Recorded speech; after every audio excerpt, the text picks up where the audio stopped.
दोस्तों, कहानी अच्छी लगे तो मेरे चैनल को सपोर्ट करें। मिन्नी की शादी को 1 साल हुआ था। उसके ससुराल में सास ससुर जेठ जेठानी, उनके 2 बच्चे मिन्नी और उसके पति रमन थे। मिन्नी आज अपने पति रमन के साथ अस्पताल गई थी। उसकी तबीयत ठीक नहीं थी। वहीं दिखाने के लिए वे दोनों अस्पताल गए थे। वहां काफ़ी भीड़ थी। करीब 1 घंटे बाद उसका नंबर आया। उसकी जांच हुई। डॉक्टर ने कुछ जांच और दवाइयाँ लिखी तो वो दोनों दवाइयाँ वगैरह लेते हुए घर पहुँचे तो देखा कि ससुर जी कमरे में झाड़ू लगा रहे थे। सास कुर्सी पर और जेठ जी सोफे पर लेटे हुए टीवी देख रहे थे। जेठानी ऊपर अपने कमरे में थी। उसने सास ससुर के पैर छुए और अपने कमरे में आ गई। चूंकि तबीयत ठीक नहीं थी तो थकान भी बहुत ज़्यादा थी, तो उसने सोचा कि थोड़ा आराम कर लूं। अभी कुछ ही मिनट हुए थे कि रमन कमरे में आए और बोले, तुम नीचे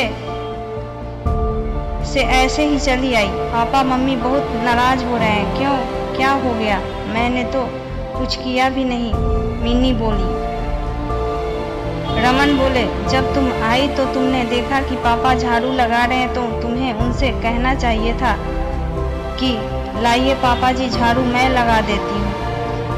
तुम देखकर भी चुपचाप कमरे में चली आई। इस वजह से मम्मी पापा बहुत नाराज हैं। इसमें नाराज होने वाली क्या बात है? हम दोनों तो अस्पताल गए थे और जब लौट कर आए तो पापा जी तो पहले से ही झाड़ू लगा रहे थे। मिनी बोली, चलो कोई बात नहीं, चलकर मम्मी पापा से माफ़ी मांग लो, रमन ने कहा। माफ़ी मांगने का सुनकर मिन्नी का पारा चढ़ गया। एक तो वैसे ही थकान और दर्द से परेशान थी और उस पर ये माफ़ी मांगने की बात वो झल्ला उठी। लेकिन मैं माफ़ी किस लिए मांगूं? मिन्नी बोली, क्योंकि तुम बहू हो और तुम्हारे होते हुए पापा जी झाड़ू लगाएं तुम्हें शोभा नहीं देता।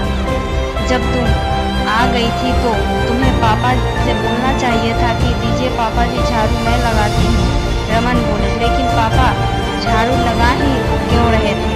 वहाँ पर मम्मी भी बैठी थी और जेठ जी भी बैठे थे, तो क्या पापा जी उनसे नहीं कह सकते थे?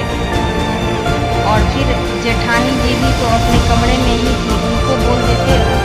और आप तो जानते ही हैं मैं कितनी तकलीफ में हूँ। ऐसे में मैं अस्पताल से आकर तुरंत काम पर लग जाऊँ। बंद करो अपना ये नाटक, मुझे कुछ नहीं सुनना इस बारे में। मुझे मम्मी ने बोला कि तुम मम्मी पापा से माफ़ी मांग लो, रमन बोले। तब तो माफ़ी आपको भी मांगनी चाहिए क्योंकि आप उनके बेटे, आप ही पापा से झाड़ू मांग कर लगा लेते, मिन्नी ने जवाब दिया। बहस मत करो, मम्मी ने जैसा कहा है वैसा करो, मुझे कुछ नहीं सुनना इस बारे में, रमन चिल्लाकर बोले। मिन्नी समझ गई थी कि इनसे बहस करना बेकार ही है और बात का बतंगड़ बनेगा। वो बोली, ठीक है, मैं माफ़ी मांग लूँगी, और उठकर ससुर जी के पास गई।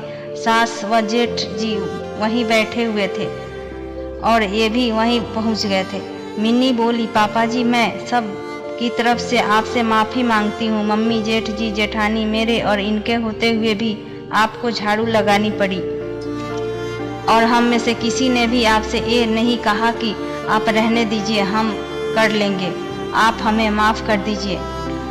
मिन्नी के इस तरह माफ़ी मांगने की किसी को उम्मीद नहीं थी। सब एक दूसरे के मुंह को देख रहे थे।